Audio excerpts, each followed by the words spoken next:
Hey there, it's Ryan Seacrest for Safeway. Flu season is here, and the in-store pharmacy has you covered with a free flu shot with most insurance plans. And as a thank you, get up to $20 off your grocery purchase. Plus, it's cough and cold season. Stock up on all the season's essentials and get ready for relief with discounts on items like Mucinex Children's Multi-Symptom Cold Medicine, Zarabee's Children's Cough Syrup, and Emergen-C. Offer ends January 27th. Restrictions apply and offers may vary by location. Visit Safeway.com for more details. Forget whatever plans you have this weekend because you're staying at home and playing on SpinQuest. And there's never been a better time to sign up than right now. New users get $30 coin packs for just $10. All the table games you love with hundreds of slot games and real cash prizes. That's at spinquest.com. SPINQUEST.com. SpinQuest is a free-to-play social casino. Void where prohibited. Visit spinquest.com for more details. Hello, everybody, and welcome to our weekly bonus episode of ORD with me, your host, Greg Audino. Now, as per usual, I'm just introducing the article, though. In our bonus episodes, we share posts that have already been read on other shows in the OLD network and would be enjoyable to you guys. So, this one aired on our main show where it all began, Optimal Living Daily, so you're now going to hear the voice of Justin, the main narrator over there. Kick back and enjoy this post, everyone, as we optimize your life. Mindful Self-Management Strategies, How to Regulate Your Emotions in an Increasingly Complex and Chaotic World by Kylee Lessard of ablueskymind.com. I'm now 2 months into a certification program through New York University called the Inner MBA, a 9-month immersion program focused on helping aspiring business leaders cultivate the inner skills needed to manage and succeed in an increasingly complex work world. The emphasis is, blessedly, on conscious and ethical business practices and positions working as a potential force for good in the world. I've been so looking forward to this program starting and the opportunity to share what I'm learning with my readers here. The first lesson that really stood out to me that offered practical advice that I started using immediately and to great benefit is the following on mindful self-management strategies. Introducing mindful self-management. I listened to Professor Jeremy Hunter's talk on mindful self-management during a particularly miserable week for me. I just come out on the other side of Outside Lands weekend with both incredibly fun memories and a devastating double whammy of a cold plus sinus infection. I'd already been sick for a week and a half, and my depressed brain was starting to feel like I'd never get better. I couldn't do much, but I knew I could watch a few of my Inner MBA classes and it would likely even lift my spirits. It couldn't have been a better time to stumble upon the concept of mindful self-management. There were so many parts of Professor Hunter's talk that made me pause and type "wow" into my notes. The foundational concept he outlines is so simple, yet so powerful and easy to forget. We live in a distracting world with many things vying for our attention at all times. The news, our phones, our emails, social media, our WFH partners. All of these distractions vie for a piece of your attention, and where attention goes, energy flows. Self-management in the modern world is all about managing the flow of your attention and the way your nervous system responds to the flow of your attention. What is self-management? This was a concept I could grasp intuitively. I describe self-management as an individual's ability to manage their emotions in a way that helps them accomplish their goals. Better Up, the professional coaching app, further defines self-management as, quote, our ability to manage our behaviors, thoughts, and emotions in a conscious and productive way, end quote. The following quote was also helpful for understanding the relationship between self-management and EQ, self-awareness, and self-regulation. Quote, this self-management definition has its roots in emotional intelligence theory, where this capability may also be referred to as self-regulation. Self-regulation is supported by our capacity for self-awareness, which helps us create conscious access to our thoughts, desires, and feelings, end quote. Something else I found interesting when researching this subject, the #1 hit on Google for self-management strategies is from a social emotional learning program for children, similar to what Martin Blank, a practicing positive psychologist who I recently interviewed for the blog, has created. It's been so cool for me to see how the disparate pieces of positive psychology and the science of flourishing come together across my various studies and conversations. Back to the Inner MBA lesson. According to Professor Hunter, understanding the nervous system requires an understanding of a few core concepts and equations. Emotions equals energy plus information. Struggle equals pain over acceptance. And struggle equals pain times resistance. Your nervous system regulates your emotions by helping regulate the energy you bring to new information. Your nervous system dictates how much you struggle by bringing either accepting or resisting energy to pain that arises.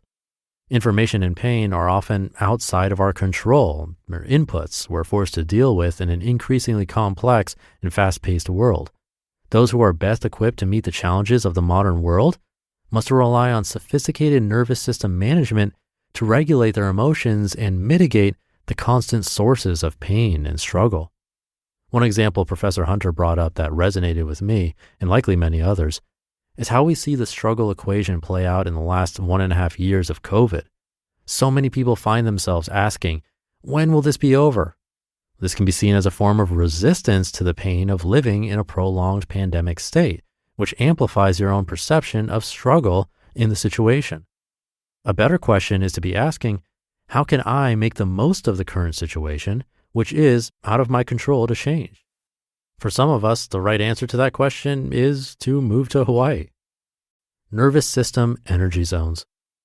Another useful categorization mechanism Professor Hunter introduces is the concept of the green, black, and red zones when it comes to the nervous system, which can be used to describe the energy you're bringing to the information coming your way.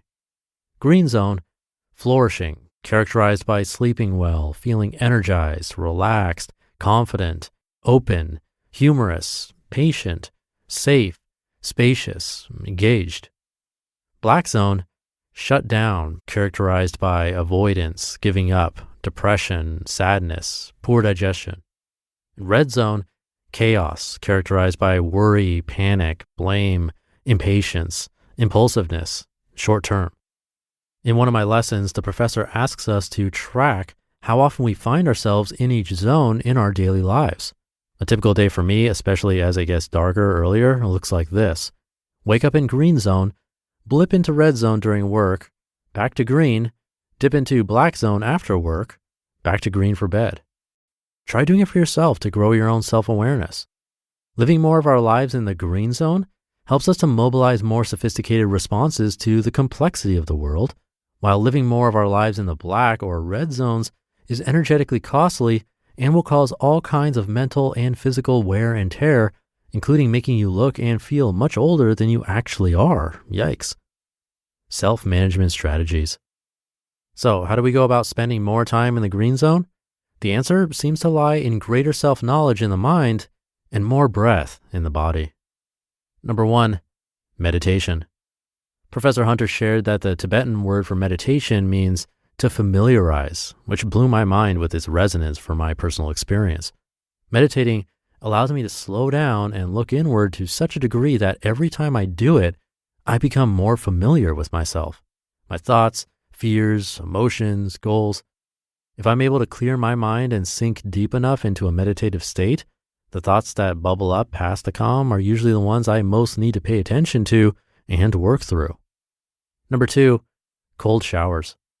These can do wonders for your heart rate and breathing, so Hunter recommends slowly turning the shower from hot to cold at the end and increasing your length of exposure each time.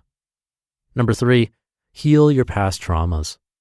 This is a big one. If you have experienced real trauma in life, take your own experiences seriously and work with a therapist to start healing from these experiences. And number 4, self-dialogue. Bookmark this practice because you'll be able to use this template every day of your life.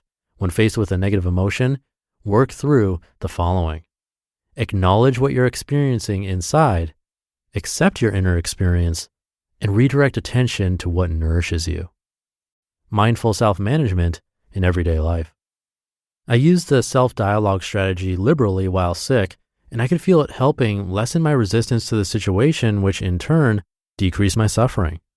Each day that the horrifying can't be seen in public cough would keep me confined to the house and couch once again, I'd, number one, acknowledge the disappointment and discomfort of being physically unwell, as well as the anxiety and pressure that's present when I can't operate at 100% at work.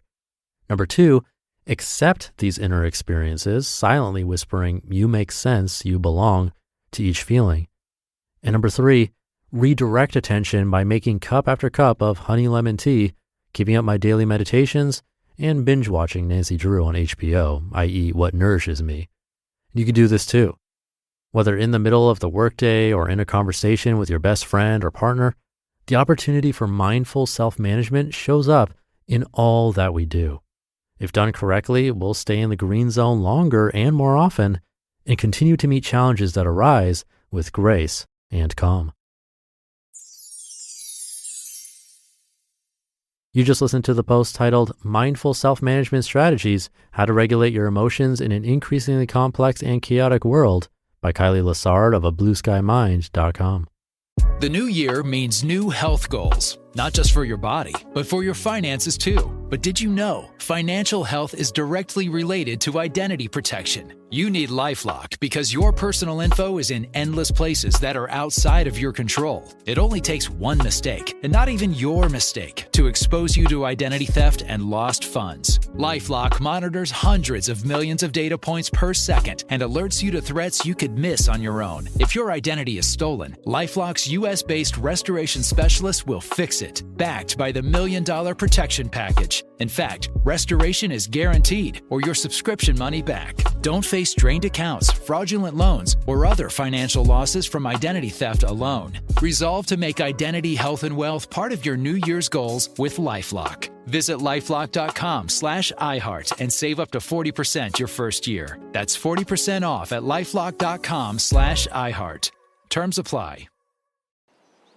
Forget whatever plans you have this weekend because you're staying at home and playing on SpinQuest. And there's never been a better time to sign up than right now. New users get $30 coin packs for just $10. All the table games you love with hundreds of slot games and real cash prizes. That's at spinquest.com. SPINQUEST.com. SpinQuest is a free-to-play social casino. Void where prohibited. Visit spinquest.com for more details. Thank you to Kylee. Some great tips in here. I always like awareness exercises. Tracking when you're dipping into the red or black zone or when you're in the green zone could be really helpful. In fact, I just mentioned how I mood track and recommend that to everyone. This is very similar. And same with the self-management strategies. You've heard me recommend meditation and self-dialogue before, where self-dialogue could simply be journaling or asking the questions she laid out in this post. As for cold showers, it might not be right for everyone, even medically. So if you have a heart condition or some other medical condition, I'd recommend asking a doctor first. But I do know some people who swear by cold showers. I've done it off and on, and it's inconclusive for me, but that's the whole idea of this show. Not everything works perfectly for everyone. Some are huge hits. Others are nice things to try. See what works for you, experiment, and let me know what works.